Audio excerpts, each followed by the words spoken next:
And we are now live, Senator. Thank you. This is the Senate Institutions Committee. We're back from our break. We have with us Kristen Klauser. And as you know, identify yourself for the record and so on. And the usual lecture from our chair in his absence that try to avoid obscure language and indelicate language. We're still doing because people are listening. Okay, well, thank you for having me.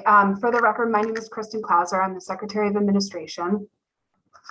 And I am here to talk about the Governor's recommended FY 22-23 capital bill budget adjustment. I've also asked Michael Miniman to join me today in testimony. He is a budget analyst with the Department of Finance and Management and helped tremendously with the capital bill this year. And so if you have any technical finance questions, he's here to help with those. I don't know, I sent over some materials, which you should all have. I don't know if the committee's preference is that I share my screen when talking about things, or if you want to bring them up on your own computers. You tell me. You're muted, Dick. Sorry. I think the usual practice in this committee is that the witness shares the screen. Okay. And puts the graphics up. Great. So I will share with you the Excel spreadsheet, which contains the governor's recommended proposals. Before I do that, I just want to let you all know that I think the projects that are contained in the governor's recommend will be very familiar to all of you because almost all of them were part of Act 50, which was passed and discussed in this committee extensively last year. What will be different is the actual appearance of the spreadsheet. You'll see that we've added some color coding. That's mostly my fault. It is my attempt to be a bit more specific and illustrative about what we're doing here in the different categories. So there's some color coding, which we'll go through. And I've also added an additional column in the governor's recommended FY 23 section. And that column talks about a cash fund, which I'll talk about in more depth. But you'll see some color coding and you'll see some changes in the columns and the way those are represented. But the projects won't be new. So okay, thanks. As a favor to the members of the committee, including me, who have red and green deficiencies, if the color coding includes red and green, tell me what it is you're talking about. I will. I'll pull it up. The color coding does include green and orange, which I don't know if well, it's orange. I can see orange.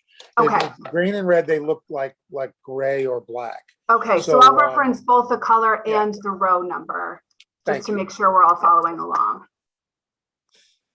So let me, and I apologize, I'm used to Teams and not, let me try and share my screen.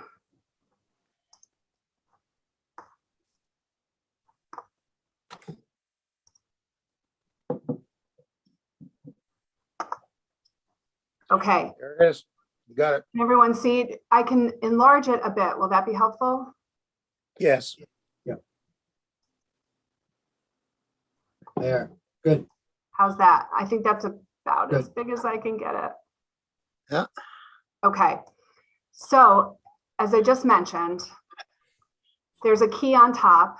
The green represents new projects or amended projects. So these are either increases or decreases to projects that were funded in the last capital bill, Act 50.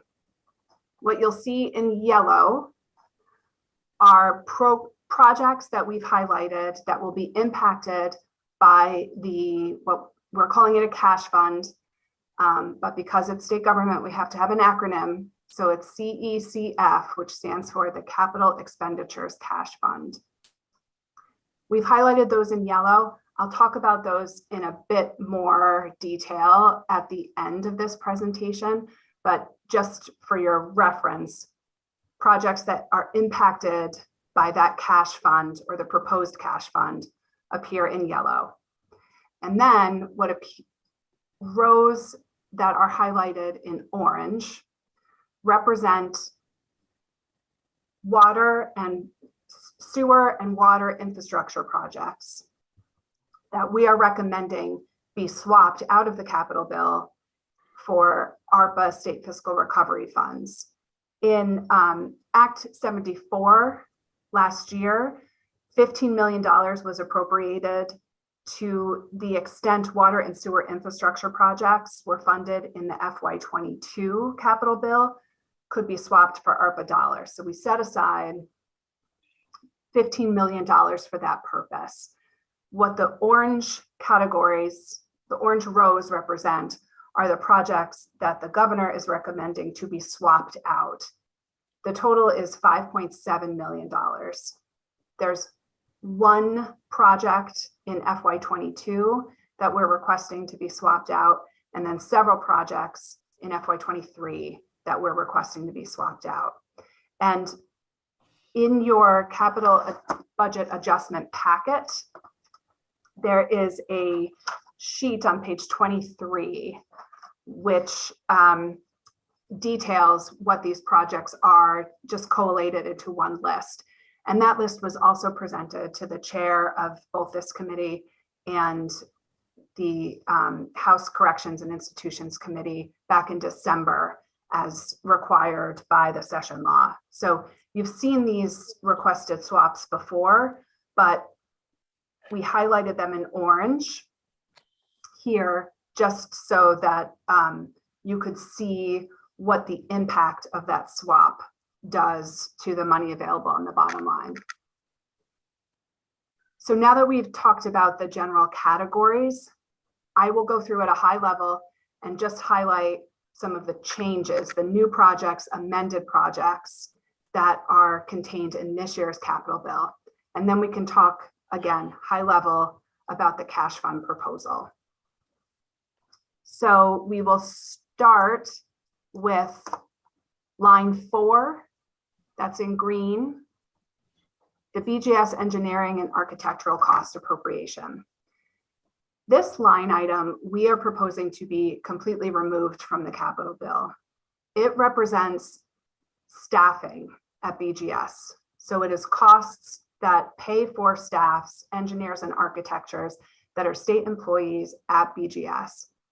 Because those employees work on projects, it is appropriate to use bonded dollars for those staff, but we don't think it's the best and highest use of those bonded dollars because you pay interest on that.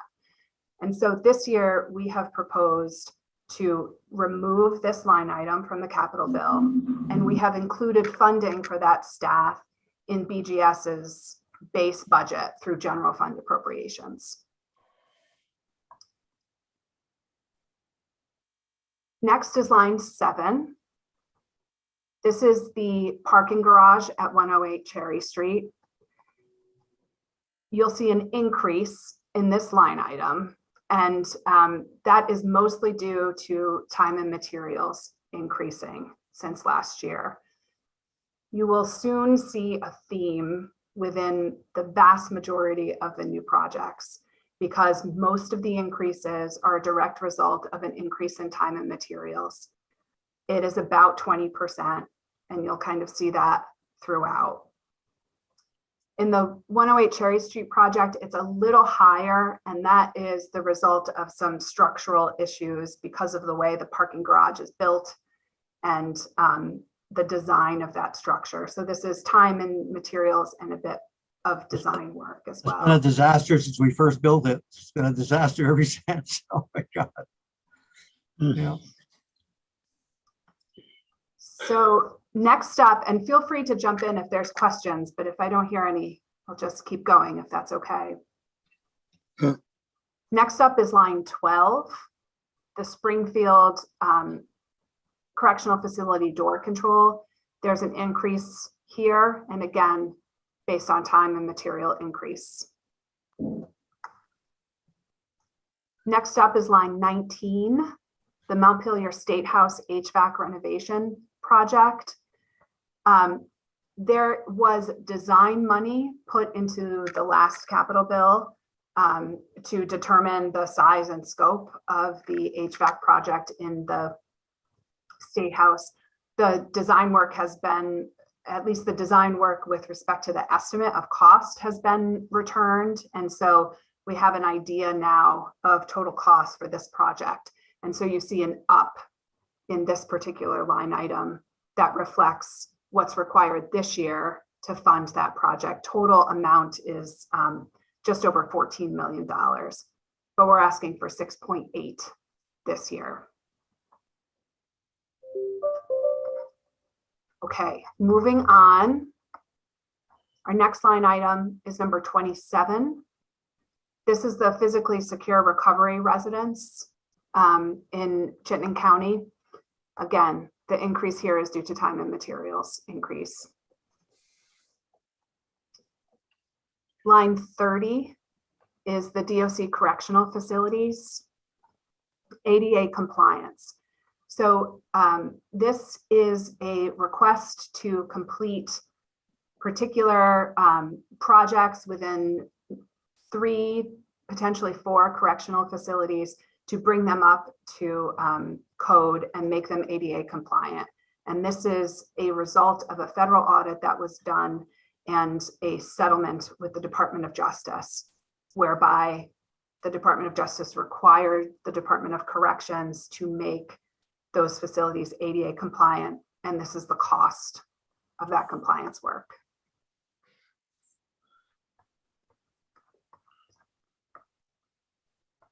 Next up, continuing in the category of new and amended projects, line 67. This is the Vermont State College's infrastructure transformation design. So you'll recall last year, the Vermont State Colleges were in the middle of a long-term plan on what the buildings and structure and transformation of the colleges would look like moving forward. They are still very much in the design phase, but they know that they will have, what they anticipate being significant capital costs associated with their transformation, whether that is improvements to buildings, raising buildings, or a combination of both of those. So there is additional money proposed in this capital bill towards that design and planning work required. Next is line 73. This is the Infrastructure Investment and Jobs Act state match. So the IIJA has provided approximately $28 million that could be leveraged through a 10% state match for the Drinking and Clean Water State Revolving Fund. This is a fund that allows communities to make necessary water and infrastructure changes. Typically, the state match is 20% through the IIJA. They're offering a 10% match. So what you see here is the $2.8 million required to leverage the maximum amount of IIJA money for these projects. And I just want to call out for this line, their state match for these projects is not ARPA eligible. So although this is a water sewer project, we're not recommending it as part of a swap because there's been some specific guidance indicating that state match ARPA cannot be used for state match portion to leverage additional federal funds. Line 74 is dam safety and hydrology projects for the Department of Environmental Conservation. This is a new ask. I should say both of these line items, 73 and 74, are new asks that didn't appear in the last capital bill.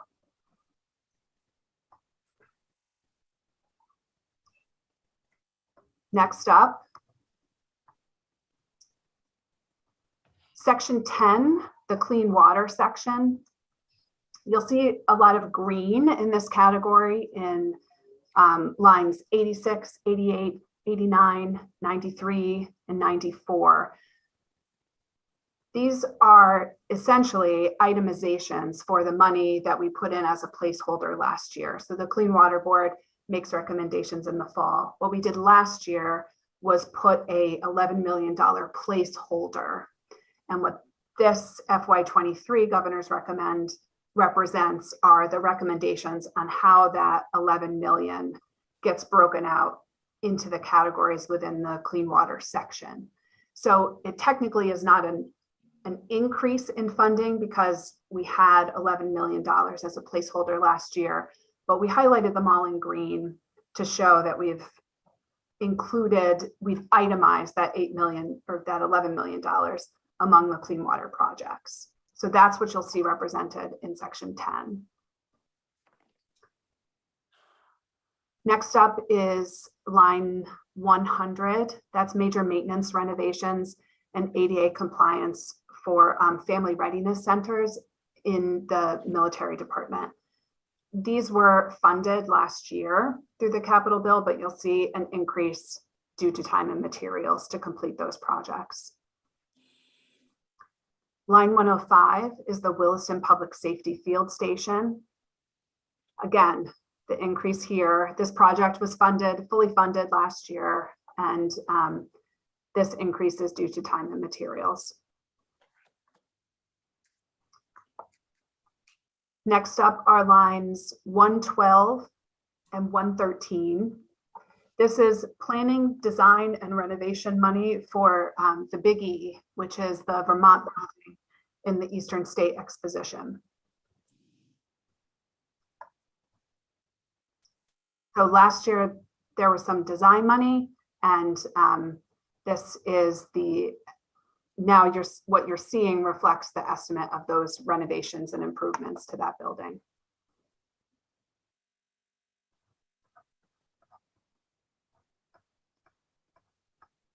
I just want to make sure I've gotten all the greens.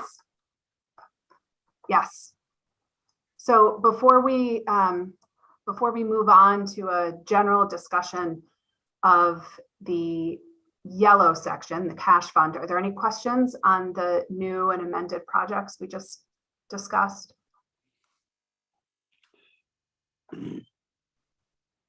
I do not have any right now.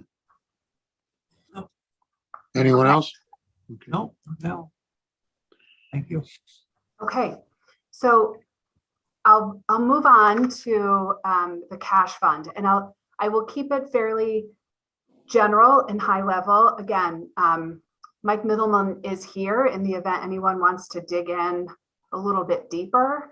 I know that the House they have received this kind of high level overview and plan to have the Treasurer's Office, DFM, and JFO in at a separate time to kind of dive a bit deeper into the cash fund proposal. But I think it's helpful to just at this point introduce the idea, talk about what and why we are proposing a cash fund, and then most importantly show how it is reflected in this spreadsheet and how it impacts what you do with respect to the capital bill. So the major change this year in the capital bill is the introduction of this cash fund. We have proposed in the big bill language that creates the capital expenditure cash fund. And what we intend to do with that cash fund is to pay for pre-construction costs contained in the capital bill. What I mean by pre-construction costs are things like design, planning, and feasibility. Costs that are not your traditional kind of bricks and mortar construction costs. So planning and design money has traditionally been put in the capital bill, and it is an appropriate mechanism for funding with bonded dollars.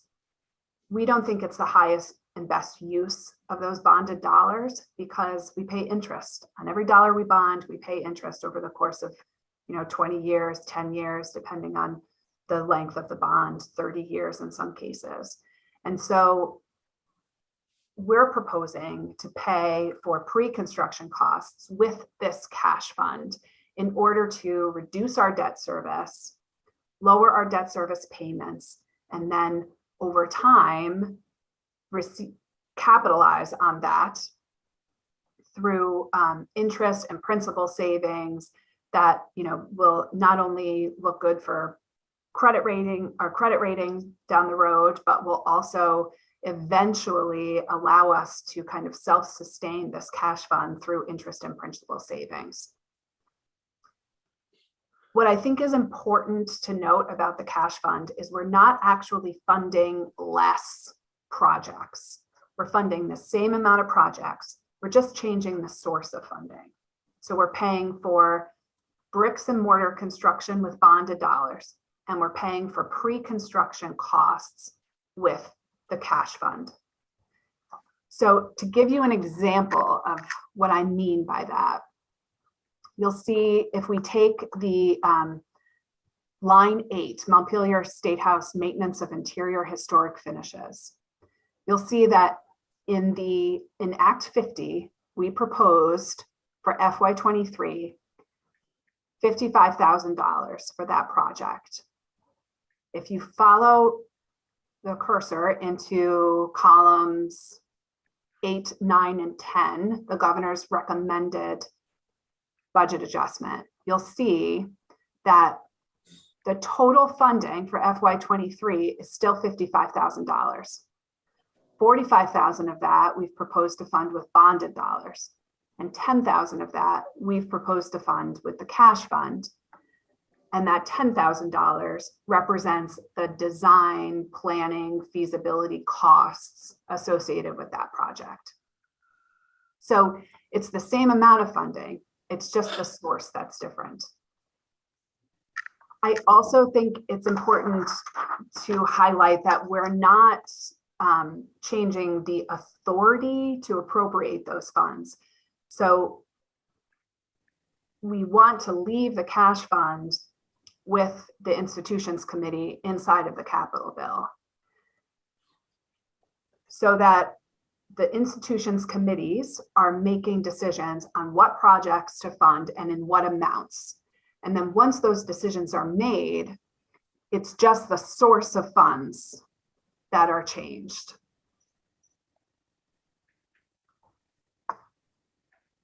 Sorry, this is dinging, but I'm going to do nothing and assume that someone else is managing the alarms that are going off in Zoom.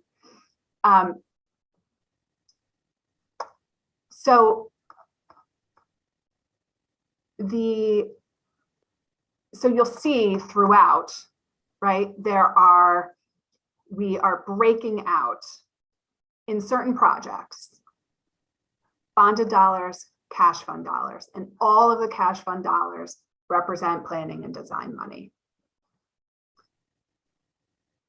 High level, we're creating the fund, proposing the fund and creation of that fund in the big bill. We've also requested a $6.2 million general fund transfer to help seed the cash fund for FY23.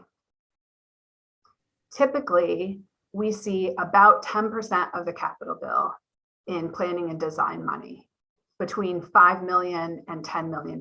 So that will go up and down, depending on what projects and in what phase of the projects are funded in a particular capital bill. But on average, it's about $7 million. So that's our target with respect to the cash fund. And if we reduce the capital bill spending through the use of this cash fund by $7 million a year, that translates to significant savings down the road. So we would bit by bit reduce our debt issuance. And that then translates to more interest and principal savings, in addition to a better, increasing our attractiveness to credit agencies and the like. We are also proposing, so that's what will happen in FY23 with respect to the general fund. We've also requested in the BAA that we call $20 million in general obligation bonds. So those are bonds that we use to fund capital projects. We're proposing that we pay down our debt service by paying off $20 million of those bonds, and then funnel the interest and eventually principal savings that we obtain from reducing our debt into the cash fund. So that over time, the cash fund will have infusions from the general fund and principal and interest savings from paying down our debt. And you'll see at the very, we'll scroll to the last section. In addition to proposing the use of the cash fund, we are also, you'll see it right here in column 9, line 160. We are requesting that we lower our bonding authority by $10 million this year. And where this $10 million comes from, in part, is the cash fund, right? If you look at column 9 and 10 on 165, you'll see we're requesting about $6.2 million to be paid in cash.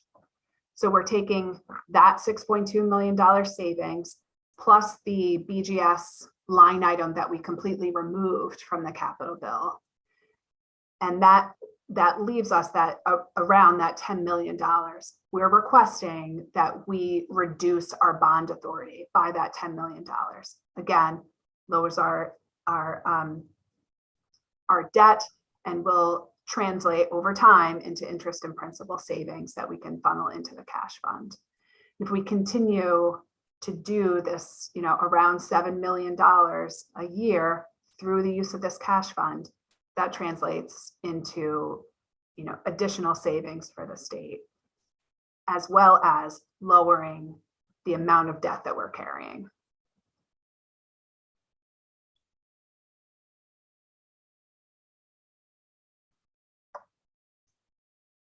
So I'm happy to answer questions about the cash fund. We've worked really closely with the treasurer's office to both kind of forecast the savings and to help create the cash fund. CDAC, the Capital Debt Affordability Committee, has also been talking about this kind of cash fund idea and the utility of that. So the treasurer's office helped us with this quite a bit and is in favor of both reducing our debt and the idea of a cash fund. And we have worked, I know Mike Middleman has shown some of the projections and related charts of savings and interest savings to JFO. So we're working in coordination with JFO to make sure that they understand where we got our projections from.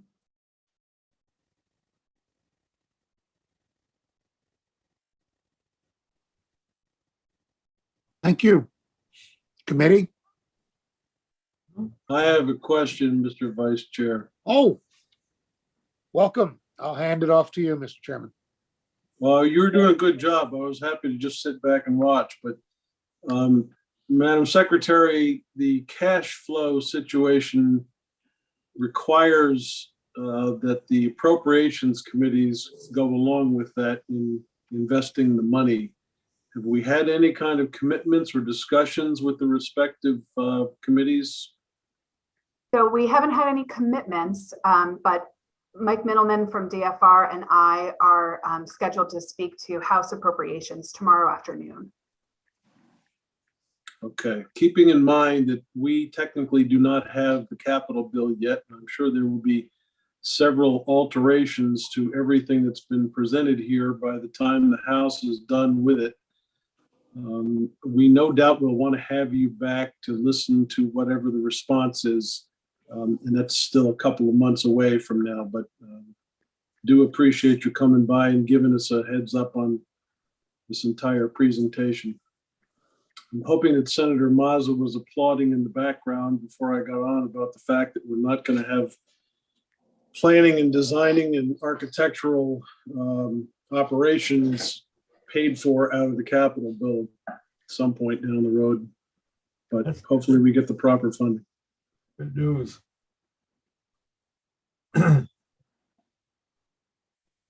I don't know whether or not, Michael, you wanted to add anything into the picture. Let me say first off that I've been in court all afternoon, so if I'm looking pretty ragged, you know why. Win or lose.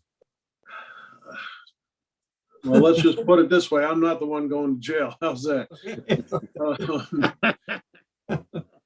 I have no idea whether anybody has any additional questions, or Michael, you had anything you wanted to add to the conversation? I was really here for if there's questions to help answer. I think that you know, I'm prepared to dive into any of the numbers if you guys were interested in that. I would just want to echo that to the point that you made, Senator Benning, that the way we've constructed this and presented it to you and House institutions underscores, you know, our recommendation to not backfill the freed up bonding capacity as a result of using the cash fund.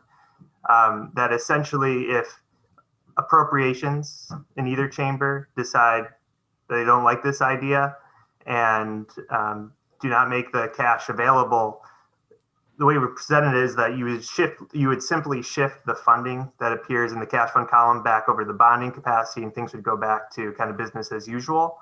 That only becomes problematic if you then use that bonding capacity on the bottom line for other projects, which we highly recommend not doing. And we recommend that to both you and the House Institutions Committee. So that's the only thing I'll add at this time, and I'm happy to answer any questions that you may have. Is the treasurer aware of that possibility that the appropriations committees might not fully fund the cash stream that has been proposed? Yes. Okay. They don't do it this year, they never will. No. Yeah. Senator Ingalls, you had your hand up. I just, I applaud the cash part of that. I like paying as you go as much as you can. I wish we could always do that. What type of dollars do you think that this saves as far as not borrowing and spending interest?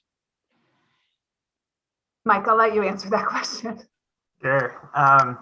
So we did include an additional handout. I don't necessarily need to, share my screen unless you want me to, but it does have some of those numbers available. So there's two pieces of this, of establishing the cash fund. One is, as Kristen, Secretary Clauser mentioned, is paying off $20 million in our callable bonds.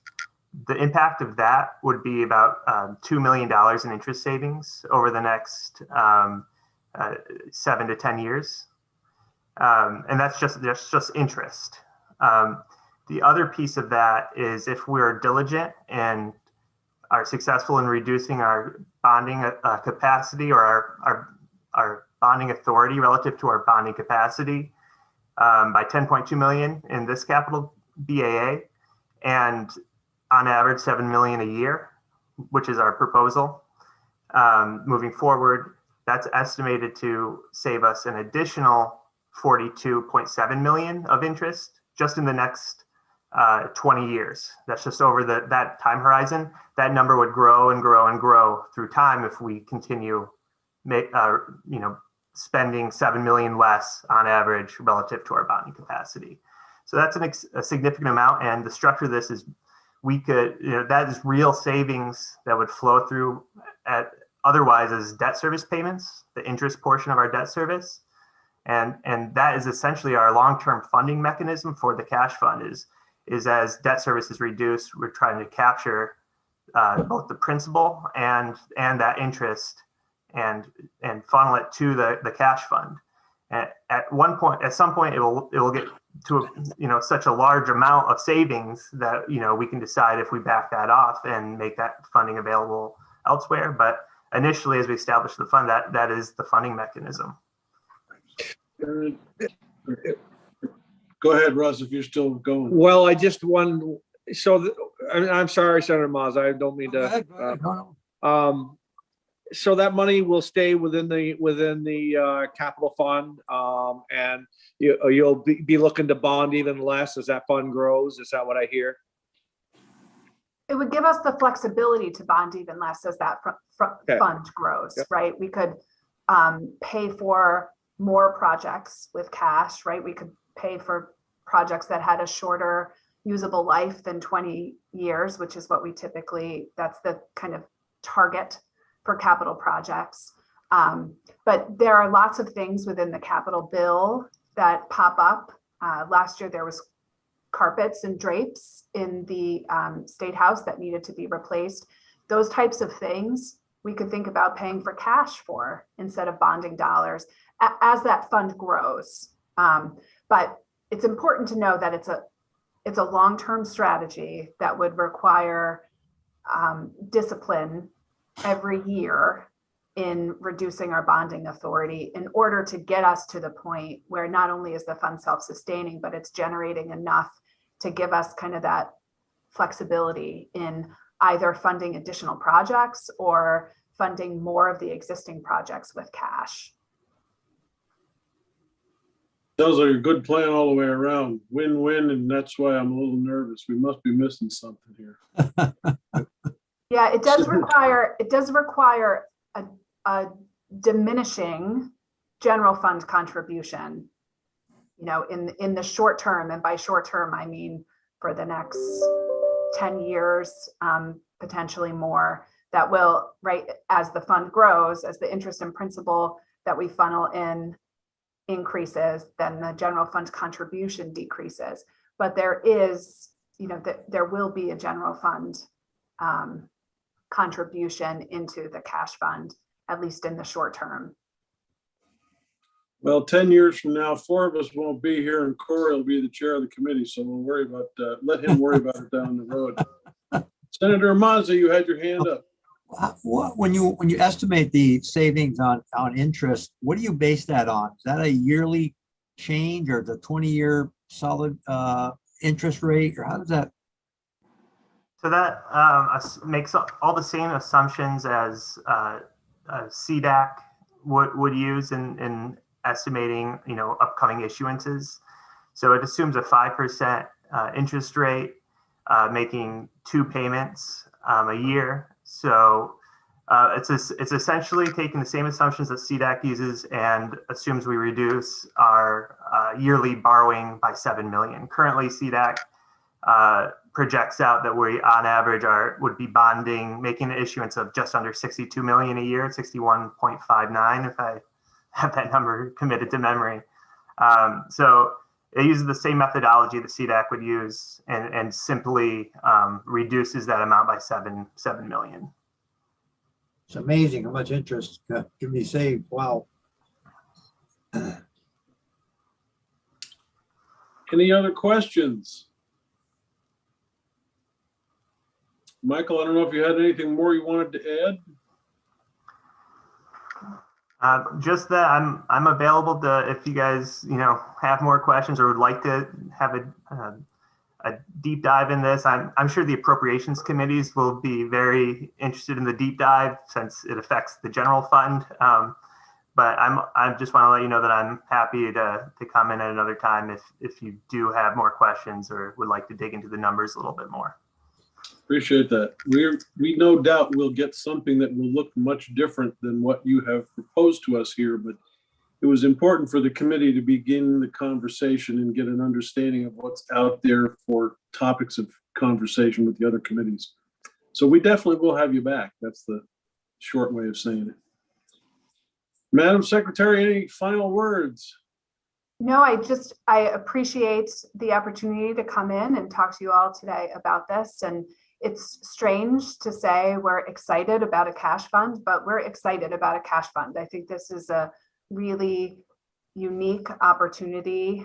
And we have, with the ability to do the ARPA swaps and the general fund revenue position that we're in this year allows us to do some really creative things that don't seem exciting, but I think are really good government and put the state in a great position for future administrations and future Vermonters. And so we're excited about this and ready, willing, and happy to come back and talk more in depth or answer any questions you have about the cash fund.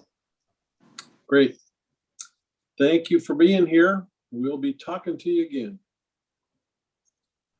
Thanks. Have a good day. Thank you. Thank you. Much.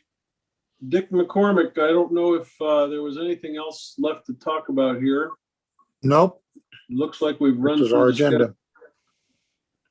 We've All gone through right. the agenda. Okay.